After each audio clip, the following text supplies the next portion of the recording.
भाईंदर परिसरात नागरिकांवर हल्ले करून दहशत निर्माण करणाऱ्या 4 वर्षांचा नर बिबट्याचा मृत्यू झाला.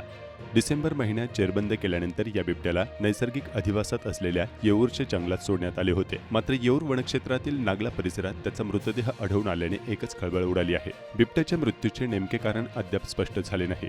भाईंदर पूर्वेतील तलाव रोड परिसरात 19 डिसेंबर रोजी सकाळच्या सुमारास बिबट्याचे दर्शन झाले होते. त्यानंतर त्याने एका इमारतीत शिरून 7 जणांवर हल्ला केला होता. या घटनेत अनेक नागरिक गंभीर जखमी झाले होते. घटनेनंतर सुमारे 7 तासांच्या प्रयत्नानंतर वन विभागाच्या पथकाने या बिबट्याला जेरबंद केलं होतं.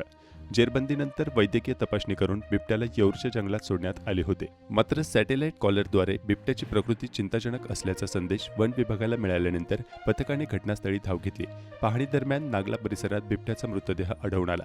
दरम्यान बिबट्याच्या मृत्यूमागील नेमके कारणे शोधण्यासाठी वन विभागाकडून पुढील तपास सुरू आहे.